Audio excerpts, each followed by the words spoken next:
Here he is, the one, the only... Oh, that's me. He was comedy's great anarchist, a sharp, rude thorn in the hide of American propriety. And funny enough, we loved him for it. Now, what do you got to say to me? Just this. Can you sleep on your stomach with such big buttons on your pajamas? This is my aunt, and she's come to talk over some old family matters. I wish I had an aunt look like that. Well, take it up with your uncle. Groucho reveled personally in knocking everything and everybody. He would make outrageous statements or do outrageous things. This would be a better world for children if the parents had to eat the spinach. He was the original rebel. I don't know what they have to say. It makes no difference anyway. Whatever it is, I'm against it. No matter what it is or who commenced it, I'm against it. Groucho, certainly, mainly, had such a wonderful arrogance. He was against anything that was normal.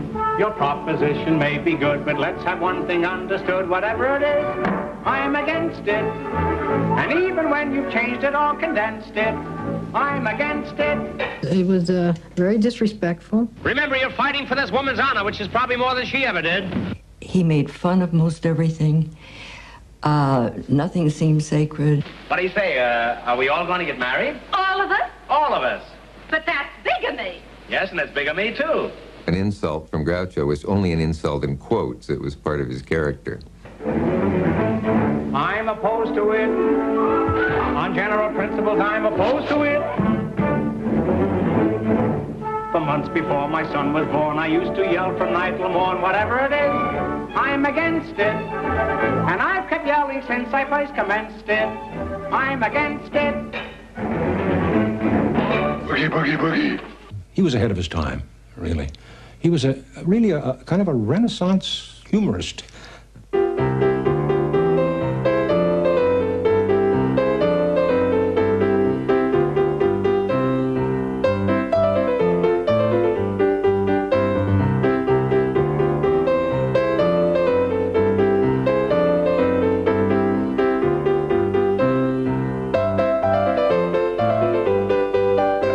He was one of the brightest men overall that I've ever met. He seemed to have so much confidence. He was a parent. He was very funny at times. He was very serious at times. He was very moody. He had a streak of sentimentality, Groucho did. He kept friends an awfully long time. He was a depressed man who suffered, I think, not only clinical bouts of depression, but, well, problems with his family and wives. I have never seen Groucho when his guard was down. From the vaudeville stage to Broadway, from movies to radio to You Bet Your Life on television, Groucho Marx ruled the comic roost for the better part of 7 decades. For a poor Jewish boy without an education, it was his escape from poverty and his entree into the world of art. His wit was exhilaratingly destructive. It spared no one who crossed its path. And no pomposity was safe in Groucho's presence. His skill at puncturing the pompous balloon was marvelous. And you can say it was a real love match. We married for money. Eh, my shrinking Violet? Say, it wouldn't hurt you to shrink 30 or 40 pounds. Oh, you impudent cad. I'll report you to your paper. I'll thank you to let me do the reporting. Is it true you're getting a divorce as soon as your husband recovers his eyesight? Is it true you wash your hair in clam broth? Is it true you used to dance in a flea circus? This is outrageous. Throughout his life, he sought the companionship of writers because in his deepest heart, he wanted to be acclaimed as an author, not a performer. A romantic, he married for love and drove his wives away with his caustic tongue. For Groucho, comedy was an offensive weapon he used as a defense against an often hostile world. Everybody's trying to ingratiate himself with the audience, like Groucho. He took such a chance at being disliked. Why, I've never been so insulted in my life. Well, it's early yet. $9.40? This is an outrage. If I were you, I wouldn't pay it. He would turn from the screen to the audience. He was the one that did the first asides I'd ever seen. I love good music. So do I. Let's get out of here. Sit down. I've got to stay here. But there's no reason why you folks shouldn't go out into the lobby till this thing blows over. The high literary quality of the humor, oh boy, highly sophisticated, but combined with extremely broad physical humor. Did someone call me Schnorrer? Hooray, hooray, hooray! He went into the jungles where all the monkeys throw nuts. If I stay here, I'll go nuts. Hooray, hooray, hooray! But it wasn't physical comedy that made Groucho famous. It was his incomparable way with words. Groucho could exist only in sound. Unlike Charlie Chaplin, the master of silent comedy. I played tennis with Charlie Chaplin. And Charlie, he turned around to me and he said, "Gee, I envy you." I said, "You envy me? Why?" He says, "I wish I could talk on the screen the way you do." And I found this kind of, such an ironical statement. And he was the greatest comedian, I think, that there's ever been. Stage, screen, any place, clowns and everything, all over the world. There's never been anybody as good as him. And he's sitting there envying me because I could talk. And now, on with the opera. Let joy be unconfined. Let there be dancing in the streets, drinking in the saloons, and necking in the parlor. Play, Don. The idiocy of his way of thinking, which was so wonderful. In all my years of medicine, I have no years of medicine. Why, you don't know the first thing about medicine. And don't point that beard at me. It might go off. In the films, Groucho was the theater of the absurd. His perception on reality, seemed so surreal to me. Pardon me while I have a strange interlude. Why, you couple of baboons? What makes you think I'd marry either one of you? The best one I think I ever did was in Animal Crackers, where I had a scene where we had gone to Africa to hunt. I was supposed to be a huntsman or something. And the first morning I said, we got up at 6 o'clock in the morning, had a good breakfast, and we're back in bed at 7. That was the opening line. And then we went hunting, and I caught an elephant. I caught an elephant in my pajamas. How he got in my pajamas, I'll never know. And then I said, I had this elephant, and I didn't know what to do with him, because I wanted to remove the tusks, and they're very difficult to remove from an elephant, because they're very powerful and very strong. I says, on the other hand, in Alabama, the Tuscaloosa, and I think that's as good a point. There's a certain musical rhythm that they had, that the Marx Brothers really had, and he's retained that rhythm. He would tell certain jokes over and over, and what was magnificent was they always had that perfect, that perfect timing. It is so distinctive, and the rhythms and the readings, they were very special, but that all stems from a sense of music. Hello? I must be going. I cannot stay. I came to say I must be going. I'm glad I came, but just the same, I must be going. La la. He was not an overnight sensation. He was a person that, and his brothers, were doing the same thing for years and years and years before they really caught on. I mean, in vaudeville, they were okay. In 1905, 14-year-old Julius Henry Marx began his show business career as a boy singer in vaudeville. By 1915, Groucho and his brothers had developed their lunatic comic style on the vaudeville circuit. And he would come up with lyrics to songs that he sang in vaudeville with his brothers. A little thing called Peasy Weezy. Went fishing last Sunday and I caught a smelt. Put him in the pan and the fire he felt. Of all the smells I ever smelt. Well? I never smelt a smelt like that smelt. Easy Weezy, what's his name? Easy Weezy, Peasy Weezy, what's his game? He will get you if he can. Peasy Weezy, Peasy is a bull bad man. Oh,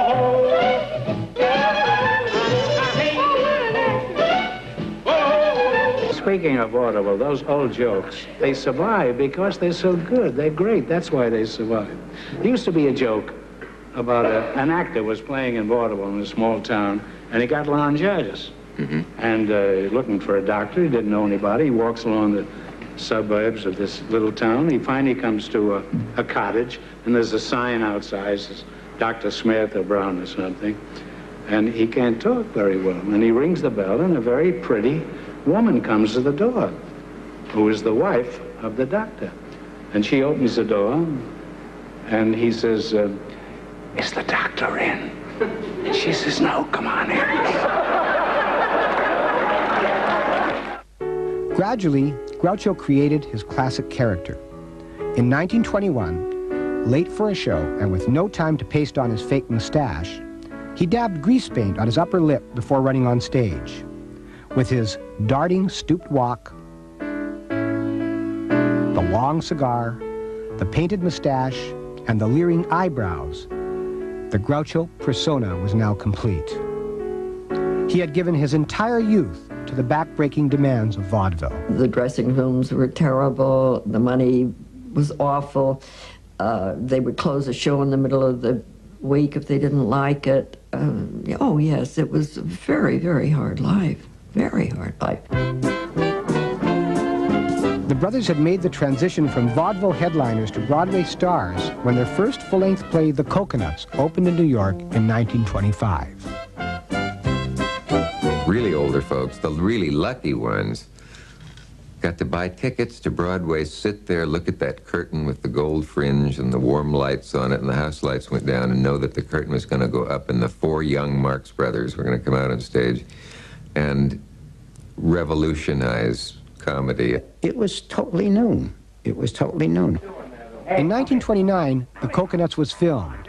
Groucho was just short of 40 when his illustrious movie career began. Come over here. I mean, they broke down so many of these walls that people would like, oh my God, are they really doing that? Where are you?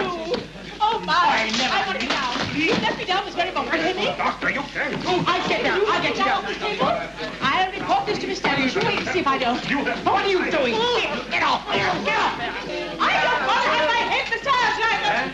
In all my life, I haven't seen examinations. No, right. But there is one indisputable test. What? The X-ray. X-ray. X-ray. X-ray. The brothers made The Coconuts. Monkey Business,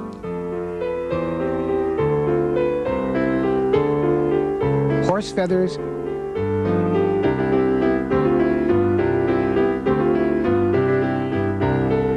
and Duck Soup for Paramount. Then moved to MGM for A Night at the Opera and A Day at the Races. When I was a kid, living in San Francisco, they had a wonderful theater called the Golden Gate Theater that showed a movie and a stage show.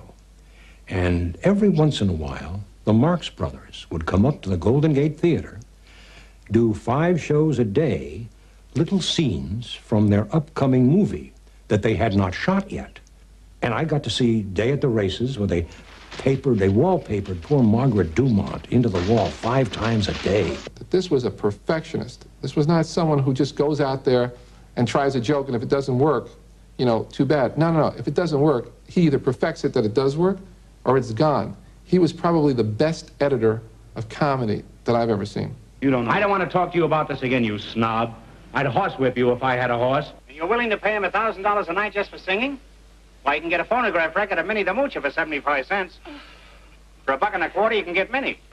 Even before I was in show business, when I used to watch the scenes, I had this like quiet little kind of sadness for any other actor who had almost the nerve to be in the scene with them. But after all, we must remember that art is art. Still, on the other hand, water is water, isn't it? And east is east and west is west.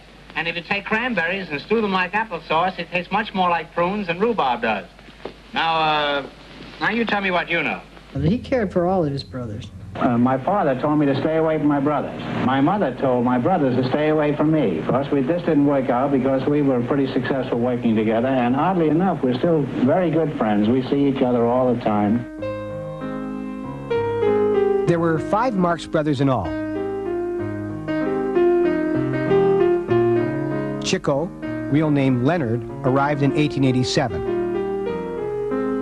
A year after came Adolf, later known as Harpo. Groucho was born on October 2nd, 1890. 2 years later, Milton, or Gummo, was born. And the 5th brother, Herbert, or Zeppo, was born in 1901. I think there was a favorite brother who was Harpo. He's got about a 15% metabolism with an overactive thyroid and a glandular affectation of about 3%. That's bad, huh? With a 1% mentality. He's what we designate as the crummy moronic type. I would always used to say when I was growing up and it got kind of difficult around our house because of my parents and the fighting, I would say I wish that Harpo was my father. I would bicycle over when it got really difficult at our house, and it would be hectic and screaming and carrying on with the kids. But there was a peacefulness in the air. You've always said that Chico was the most interesting of the brothers. I've heard you say that. Oh, yes. He had a brilliant mind, Chico. If Chico had gone into mathematics or something, he would have been at someplace in New England, you know, in one of those. MIT or something. MIT or one of those. Now, here is a little peninsula, and here is a viaduct leading over to the mainland. Viaduct. I'm all right. How are you? I say here is a little peninsula, and here is a viaduct leading over to the mainland. All right, viaduct. I'm not playing Ask Me Another. I say that's a viaduct. All right, viaduct. It's what that viaduct. Why no chicken? Oh, I don't know why I know chicken. I'm a stranger here myself. All I know is that it's a viaduct. You try to cross over there in a chicken and you'll find out viaduct. Chico was far too irresponsible, too much of a gambler for Groucho's tastes. He was a scalawag and a gambler. Well, Chico, even though he was a gambler and was broke almost all the time, Chico was so broke at a time that he lost his membership in a Hillcrest Country Club. And that was his water hole. He'd be there every day playing bridge or whatever he played, you know me? And here he was no longer a member. Well, Groucho and Harpo chipped in and restored his membership, bought it back for him. So there were very close ties. And all his life he remained amazed and somewhat envious at Chico's phenomenal success with women. There's a rather well-known story, but it never hurts to repeat it. When young Tallulah Bankhead hit New York, she was a great aristocratic beauty and daughter of an important politician. And Chico had always wanted to meet her, as the story goes. And Groucho said they met at a party, but people had warned him, now don't do your usual crude approach to women, which in your case always works. And that they met, and that the conversation was quite civil. Miss Bankhead, Mr. Marx, and so on. And as everyone was breathing a sigh of relief, Chico said, you know, I really want to fuck you. And she said, and so you shall, you old-fashioned boy. Now, I'll tell you, Doctor. My brother thinks he's a chicken. And we don't talk him out of it because we need the eggs. Hey, you look like a fellow who used to be my brother. I don't think I got your name. No, I got my name. I think you're pulling my leg. Yeah, just to get him even. Well, would you mind helping me push this camera store around? I'm sorry. I gotta go to the golf course and lay down in the sand trap. Sand trap? Yeah, you see, it's a Sunday, and that's when I see my psychiatrist. I'm sure I used to know him. If I'm not mistaken, we both had the same mother. Groucho's mother, Minnie Marx, would forever be the dominant woman in his life. She had left Germany as a teenager to come to America, and at 19 married Simon Marx, a sweet, ineffectual tailor from Alsace. The flirtatious, ambitious Minnie was a classic stage mother. A frustrated performer herself, she pushed her children into show business and became their manager. How would you analyze me? You? Oh, every time I see you with a cigar in your mouth, I think of all the frustrations you had as a child and the wrong kind of a bottle that they gave you. Madam Isabel, it may interest you to know that I never had a bottle. And he said, yeah, Harpo inherited all of my mother's good qualities. Which is an interesting thing to say, because she was a bit of a horror. I mean, the way she forced those boys into the business. I know that the boys all adored Minnie. And Minnie was the takeover person in that family. You know, she bleached the boys' hair to make them look less Jewish. She was responsible for their careers. And they say that your attitude toward women has to do with your mother. And one sad thing that I learned about Groucho once from a relative was that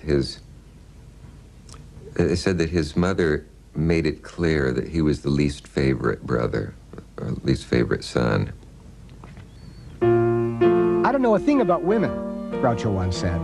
I'm a sucker for a pretty face. Show's over. Let's go. Come on. We will see you again some other time. Groucho was very fond of women. He really was. He liked women, but not to pal around with. One of them goes around with a black mustache. So do I. If I had my choice, I'd go around with a little blonde. He had girls. He dated a lot of girls, and I didn't like any of them because they were, well, because probably I was jealous, but also because they were young and dumb. You know, you two girls have everything. You're tall and short and slim and stout and blonde and brunette. And that's just the kind of a girl I crave. He loved women, but he was a sexist. He didn't think of women as friends. Where's all those farmers' daughters I've been hearing about for years? He always said to me, don't throw the ball like a girl, throw the ball like a boy. Don't play tennis like a girl, play tennis. Everything had to be like a boy. And so I grew up thinking that males were superior. Are you a man or a mouse? You put a piece of cheese down there and you'll find out. You see, I'm not happy with my husband. He should have married some little housewife. Madam, I resent that. Some of my best friends are housewives. Well, let's not waste any time. Why don't the three of us neck? No. That's the first time I ever enjoyed saying no.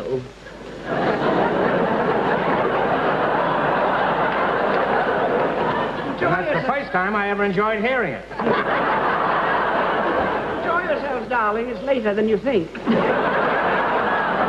That's what I say. It's later than you think. Come on, children, let's neck. Groucho, Ethel does not neck, and neither do I. Speak for yourself, darling.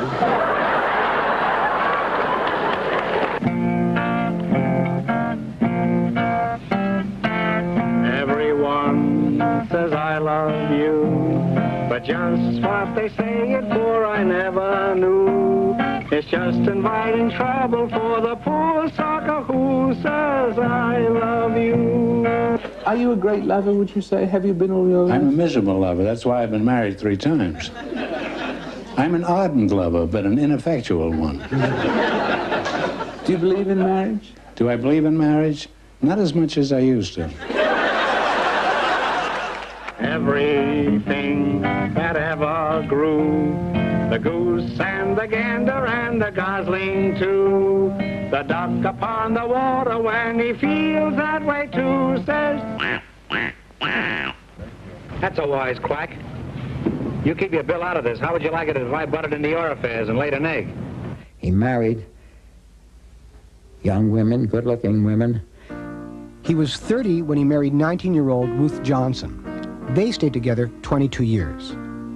Ruth, he had married very early on. I think she was in the chorus in one of the shows. She would come home from the tennis club, which is where she did a lot of her drinking, and then he would start arguing with her and making her look foolish. And it wasn't hard to make her look foolish because she was drunk. But he married 2 more women who were alcoholic, so it leads me to believe that he liked the feeling of being able to, he was able to dominate these women. In 1945, the 55-year-old Groucho married 22-year-old Kay Gorsey. That one lasted 6 years. Kay and I were friends before my father married her. She would come to see me. Only it began to dawn on me that she was not really coming over to the house to see me. She was coming to see my father. And then one night, I recall, she didn't come to see me at all. She went straight into my father's room and spent the evening with him, and so that kind of gave me a little clue that, no, I knew. And he tried to boss her around and tell her what to do, and treated her like a kind of a jerk, and she really wasn't. She wasn't well educated or anything. He had a happy time in the morning marketing. And one day she said to him, "Grouch, I'm your wife. You've never let me go marketing." So he said, okay. He gave her $100, and off she went to the market. And there were shortages, you know, during the war. She came back very proudly. She had a carton of toilet tissue and a Cocker Spaniel puppy. And that was the last time that he ever let her go marketing. His final marriage, which took place when he was 64, was to 20-year-old Eden Hartford. When she left him, 14 years later, Eden told a friend she would have stayed if only once he'd told me he loved me. He put her down, too, because she would be drinking, and he didn't understand about alcoholism. She wasn't very smart, and there was a vast age difference, and they had no child to bring them together. I was very fond of all three of them. They divorced him, happily, I think. Though Groucho's relationships with women never worked out, on screen, he found his perfect match in the formidable Margaret Dumont. I shall never get married before my daughter. You did once. Towering, proud, and profoundly obtuse, in film after film, she navigated the stormy seas of Groucho's abuse. I can see you right now in the kitchen, bending over a hot stove. But I can't see the stove. Did Margaret Dumont find you funny? She played the, as everybody knows, the dowager. She never understood anything I did on the stage. Is that so? She didn't really. She thought I was serious. I feel you are the most able statesman in all Fredonia. Well, that covers a lot of ground. Say, you cover a lot of ground yourself. You better beat it. I hear they're going to tear you down and put up an office building where you're standing. You can leave in a taxi. If you can't get a taxi, you can leave in a huff. If that's too soon, you can leave in a minute and a half. The last show I did with her was the Hollywood Palace. The principal animals inhabiting the African jungle are moose, elks, and Nitsipithias. Of course, you all know what a moose is. That's big game. First day, I shot $2.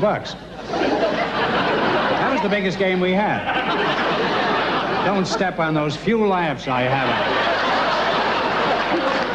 Captain, tell me. Where are you? Oh, you're Did still you here? meet any wild boar? Not until I saw you. Tell me this. Do you hunt bear? Are you kidding? I always wear a bikini. And 2 days later, she died. And the last show she did was with me on the Hollywood Palace. How did you have the time to really bring up a family the way a normal father would? Because I enjoyed it. I didn't do it as a duty. I had 2 small children that I was crazy about, and I don't think I made any sacrifices. If Groucho increasingly ignored his wives, he doted on his children, making sure they got the attention he'd been deprived of as a child. Arthur, who would later write 2 books about his father, was the firstborn. Miriam arrived 6 years later. He was a very devoted father, very caring father. He was the kind of father who always took me everywhere. He was very involved in our lives. Clothes-wise, he wasn't real great on clothes. I would say, I need a new dress. And he'd come into my closet and look and say, well, the hem on that can be lowered. He didn't understand that you can't keep going to school in the same outfit or 1 or 2 outfits every single day. One of their neighbors went to the same high school I did, and one day the step-grandmother told me that the little girl came home from school and said, well, who does she think she is? Just because she's Groucho Marx's daughter, she can wear that one outfit all the time? Why do you think it is that so many of the youngsters of the famous names get into trouble? You know, I think it's partly what they see at home. If they see the parents boozing, the kids are apt to grow up and drink. And we weren't drinkers. I never was a drinker. Well, I'm going to be perfectly honest and tell you that I'm a recovering alcoholic. And so until I got to the program that I'm in, recovery program, I really didn't learn a lot about life, about myself. And when I got sober and started learning, he was dead by then. With second wife Kay, Groucho had Melinda, born in 1946. When Melinda was born, he and I were in the hospital waiting, in the waiting room. And the nurse came in and said that he had a little baby daughter. And he looked at me and he said, "Don't worry, Miriam, she'll never replace you." Candy Bergen and Melinda Marx. Now, which one is Candy Bergen? I'm Candy Bergen. Oh, then you must be Melinda Marx, eh? Candy, Melinda, and I will sing a song that we've been carefully rehearsing for the past 3 weeks. Musical demon, such a honey dream, won't you play me some rag? Just like a beautiful rag is like a beautiful drag. If you will play from a copy of the tune that is choppy, you'll get all my applause. And that is simply because my honey baby's simply crazy about rag. Musical demon, set your honey a dream, and won't you play me some rag? Just change that classical nag to some sweet beautiful rag. If you will play from a copy of a tune that is choppy, you'll get all my applause. And that is simply because I want to listen to rag. Melinda hated the spotlight and fled Hollywood. I asked her why she ran off so many times. Very often, he didn't know where she was. He'd hire private detectives to find her. But he kept pushing her into areas that she didn't think she could handle. Groucho was happiest in the company of writers. He worked with the great Broadway playwright George S. Kaufman on The Coconuts and Animal Crackers. You know, George Kaufman hated writing for them. He did it, but he hated it because Groucho would change it. But it always worked. Well, you don't change George Kaufman, you know, unless you're pretty damn good. He said, you know, Kaufman said to me once, my greatest compliment, you're the only actor I'd allow to ad-lib in something I wrote. Groucho's best friend, journalist Arthur Sheikman, collaborated with Groucho on books and sketches. Also in the Groucho inner circle were screenwriter Nunnally Johnson, songwriter Harry Ruby, and Nat Perrin, whom Groucho brought to Hollywood to work on Monkey Business. With longtime friend Norman Krasna, he wrote his only play, Time for Elizabeth. I think Groucho would rather have been a successful and famous writer than as a performer. And he, oddly enough, would refer to himself as a writer. He wrote well. As a writer, Groucho's published works included memoirs, letters, and a comical look at the IRS.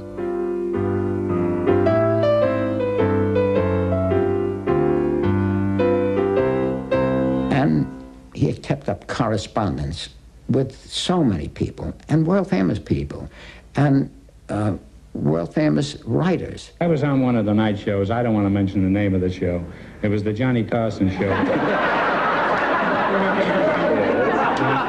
I had mentioned that I had written a book of letters, it's called, by Groucho Marx, with all these notable people on. And the next day I got a letter from the head of the Congressional Library in Washington. Not a letter, phone call. And they asked me if they could have the original letters, which I sent to them. And if any time you're in Washington, you go to the Congressional Library and you can read my book there. And it's 2 cents a day, by the way. This is true. I'm probably the only actor in the last 40, 50 years that had a book in the Congressional Library. Well, I'm very proud of that. He never seemed to like when a letter stopped. There was always a P.S. in every letter I've got from him, and it would be an utter, witty, funny, strange non sequitur. We've been talking about Alexander Wolcott, because I'd asked about Wolcott, and this wonderful prose he wrote about Wolcott. He talked about him for great length, and said, I hope this answers most of your questions. I have to go now, Groucho. P.S. Have you ever noticed that Peter O'Toole has a double phallic name? And he was not a formally educated person, and I think it bugged him. Didn't bug anybody else. We used to go to school in the morning. My mother always fixed sandwiches for us in the morning to go to school, because we lived in 93rd and the school was at 93rd. But by the time we got to school, we were hungry again. So we always ate our lunch and then we went home and had lunch again in 93rd. My mother was always so astonished. She said, I prepared lunch for you. Why don't you eat it? She says, we ate that on the way to school.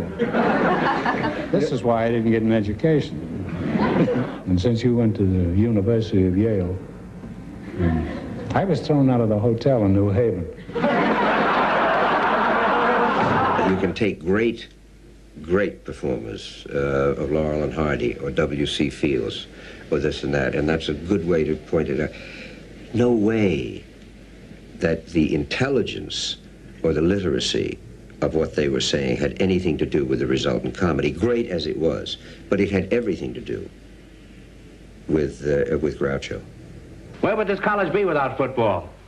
Have we got a stadium? Yes. Have we got a college? Yes. Well, we can't support both. Tomorrow we start tearing down the college. But, Professor, where will the students sleep? Where they always sleep, in the classroom. He had started his career as a boy soprano, and music remained a passion throughout his life. I love a piano. I love a piano. I love to have somebody play upon a piano, a grand piano. It simply carries me away. I know a fine way to treat a Steinway. I love to run my fingers o'er the keys, the ivories, and with the pedal, I'd love to meddle when Paderewski comes his way. I'm so excited, if I'm delighted, to hear that long-haired genius play. Keep your finger, keep your bow, give me a P-I-A-N-O-O-O. I love to sit right beside an upright or a high-tone baby grand. A couple of times I played piano at Groucho's house, and I remember one time specifically, there was other people in the room. I just thought I was the greatest thing since Paderewski because Groucho didn't say anything for about a minute. He just listened.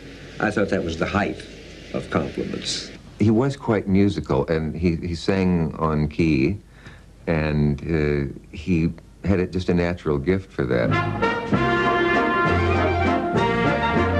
Oh, Lydia, say, have you met Lydia?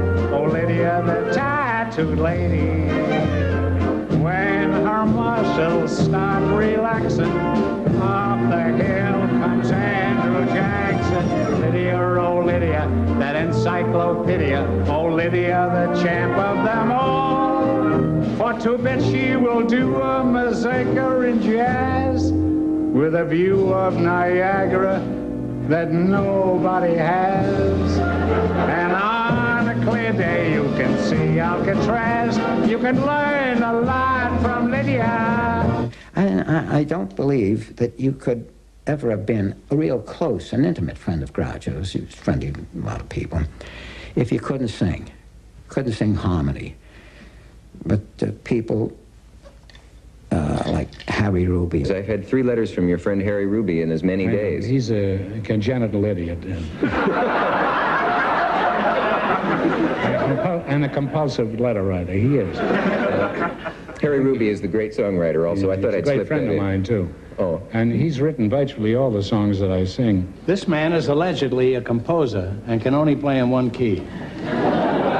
Berlin only plays in 1 or 2. Beethoven played in every key. Yeah, but he's not on the show. No, You know why, don't you? He wouldn't wait for this money. I want to ask you something. Why did you put this lyric here? Don't you know the song yet? No, I don't know it by heart. Do you know it by the piano? Window cleaning's not a thing to rave about. It won't get you in the Hall of Fame. Oh, wait a minute, you can do better than that, can't you? What become of those fancy twirls of yesteryear? Groucho, please don't pick on me. I play by ear the same as you sing. I've got a frog in my throat. You got what? Frog in my throat. Let's see. By God, he has, too. There was a time when he suddenly discovered Gilbert and Sullivan. Well, anytime he came to his home, you had to listen to Gilbert and Sullivan. If you're having dinner there twice a week and you have to listen to Gilbert and Sullivan each time, it gets painful after a few months. Yum, yum. To think how entirely my happiness is wrapped up in that little parcel. Really, it hardly seems worthwhile. Oh, matrimony. Oh, What's the matter? Can't you see that I'm soliloquizing? We used to do a couple of little Gilbert and Sullivan things, because, you know, a lot of the material that was written for him was kind of Gilbert and Sullivan-y because it had all those wonderful, quick little words and things like that. Once he was doing Titwillow when he came to the line, if you remain callous and obdurate, I shall perish. And he stopped and he said, can I just stop the band for a minute? How many people in this audience know what obdurate means? And I don't think any hands went up. And he said, I'm not going to finish a song for an illiterate audience. And if you remain callous and obdurate, I shall perish as he did, and you will know why. Though I probably shall not exclaim as I die. Oh, willow, Titwillow, Titwillow.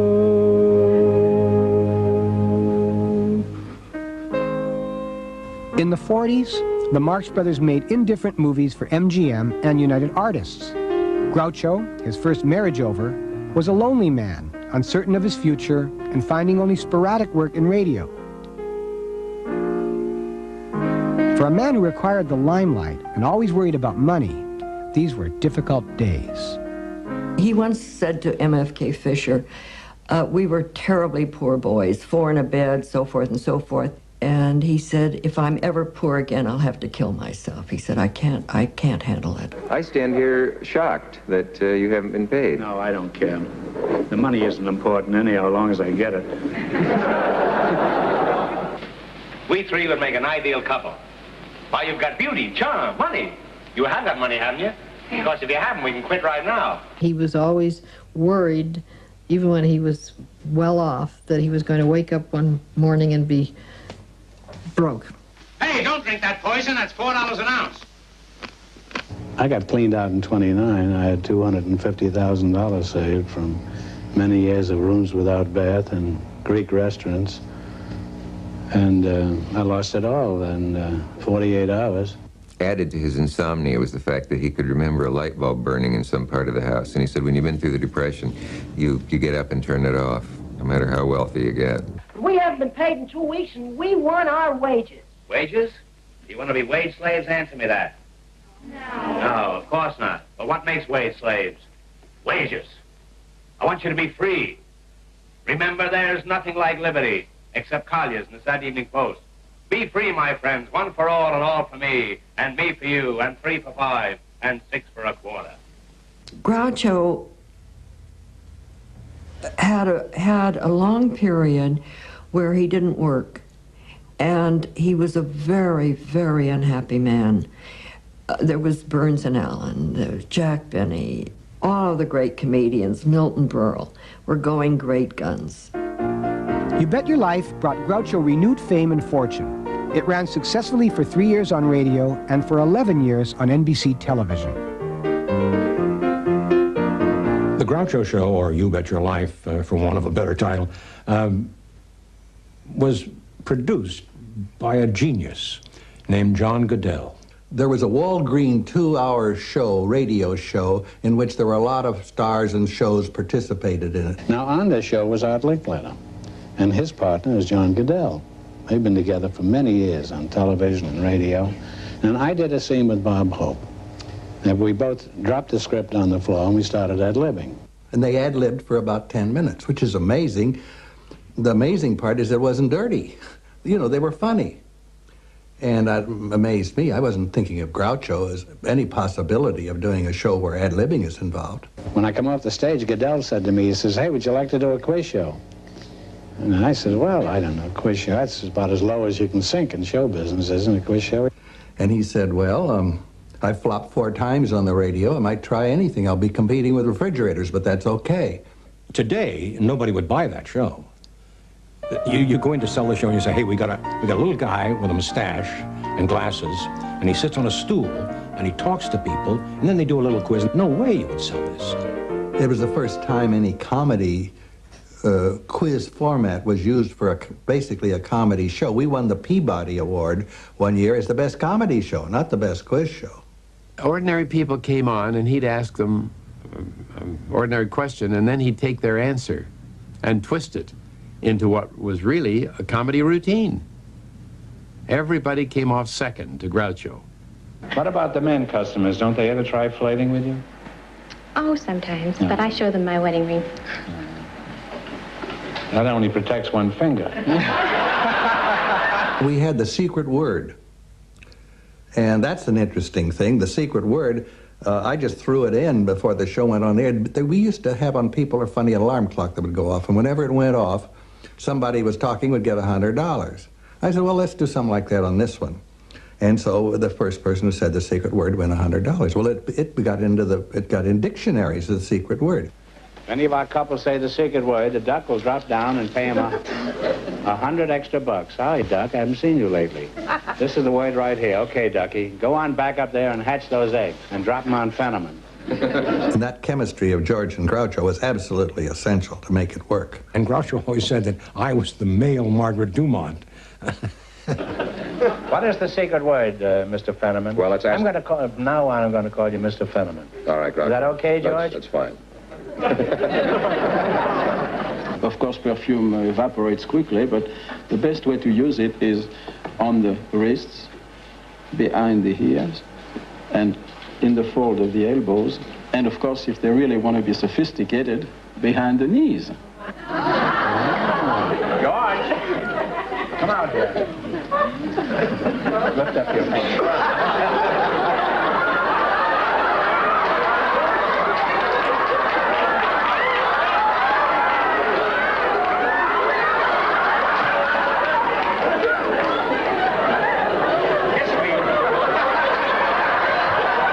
The thing that I remember most is the fear in the eyes of his contestants, because, you know, it was like being on a show with Spartacus. I would not have ever wanted to get into a one-on-one conversation or an argument in front of people. Let's say, a debate with Groucho. I would run. If he makes passes, he's liable to wind up getting married. Isn't this true, Junior? Well, I don't think so. I think that if a man stays on his toes, he can stay single all his life. If he stays on his toes, yes. You didn't get the feeling of superiority. Or, get this one, you know, was that a zinger? Never. Never, never. I think that's why the people loved him. Well, in what way is your husband romantic, assuming that he is? Oh, man, have you ever been made love to by a Frenchman?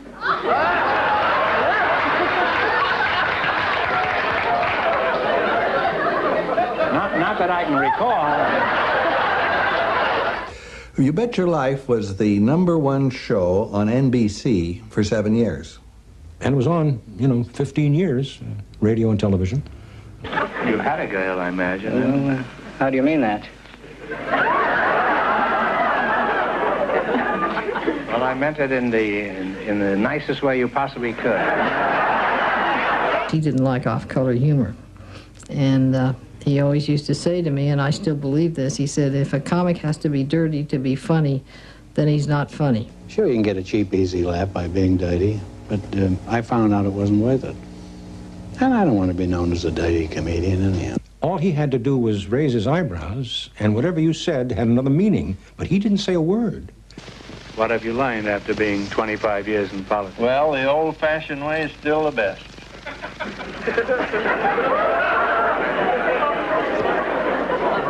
I must have some reputation, you know.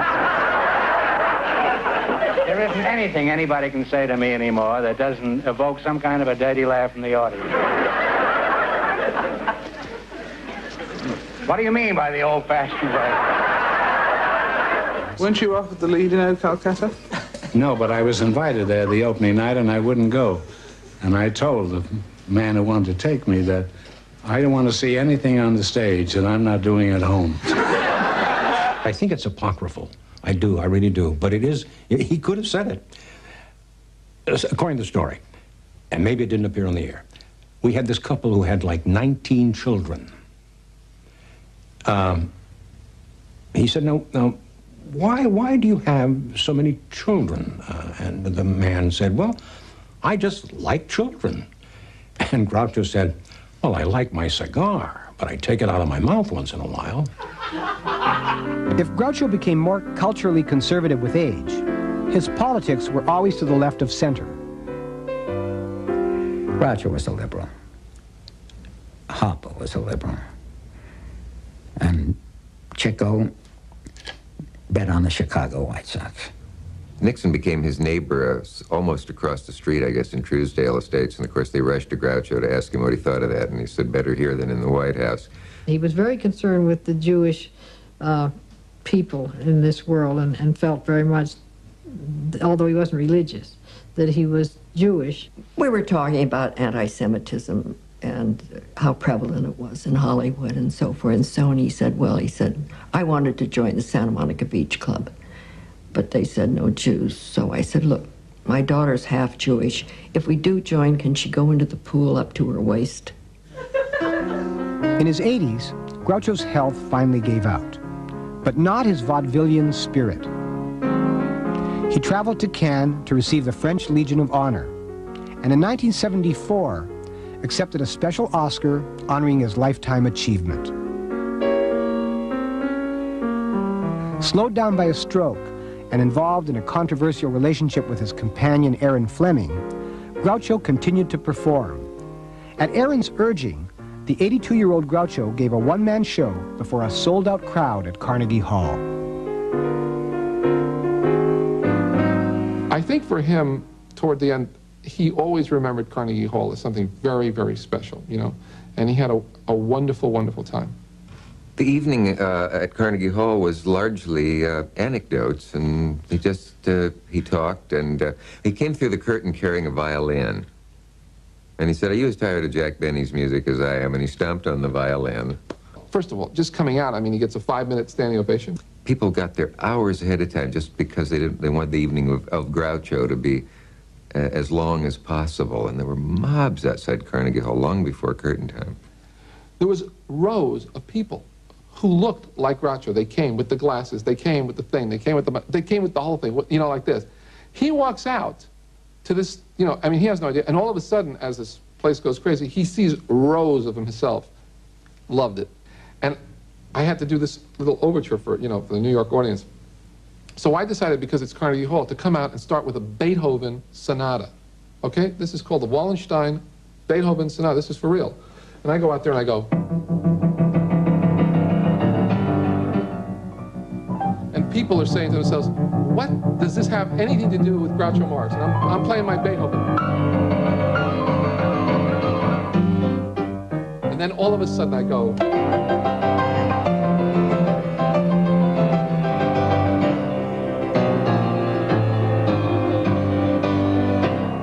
And it had everything to do with Groucho Marx.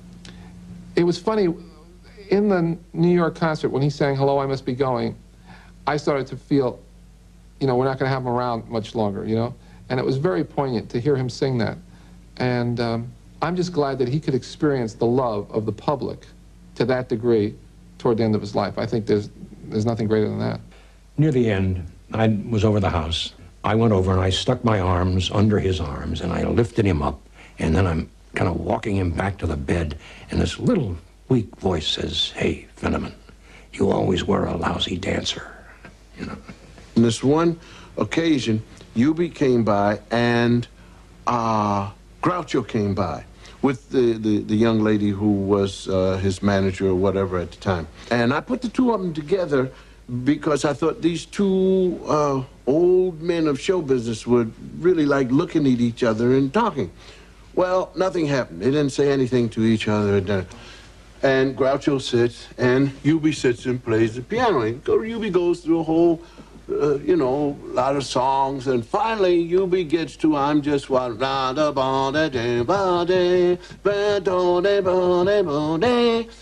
Groucho, who was like this, was coming up to the piano, and Eubie is playing, and Groucho is singing, and there, for the first time, this lady said, it was the first time that Groucho had gotten up to do anything like that. I think the nicest compliment I ever had that way was I was walking along the street in Beverly, and there was a Jewish woman on the side where I was, and there was a Jewish man. Finally, they stopped, and the woman came up to me, and she says, never die, just keep on living. Huh? Groucho Marx died on August 19, 1977, at age 86. He had spent a lifetime planting comic time bombs under our seats. The explosions of laughter he left us will be heard forever. When I think of him, interestingly enough, I don't think about him singing, I don't think about him being funny, I just think about him being very kind. I just sort of felt that he was saying, hey, you know, life is crazy and shh, little secret. I know it is, and watch what I do. Groucho was special. Terribly special. He was not just another funny man. Everybody who knew him said, you know, they worried about him and he would be lonely and he'd be depressed a lot. And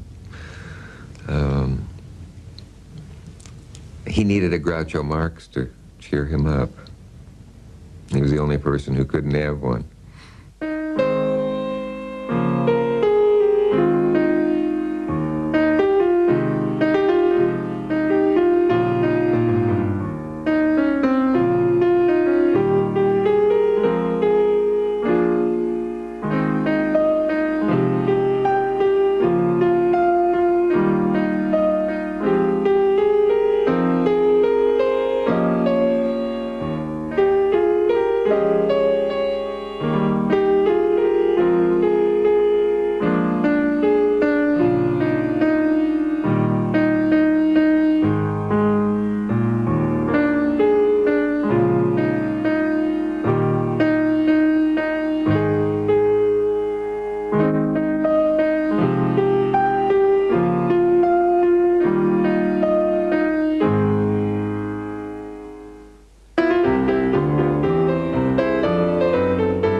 In there.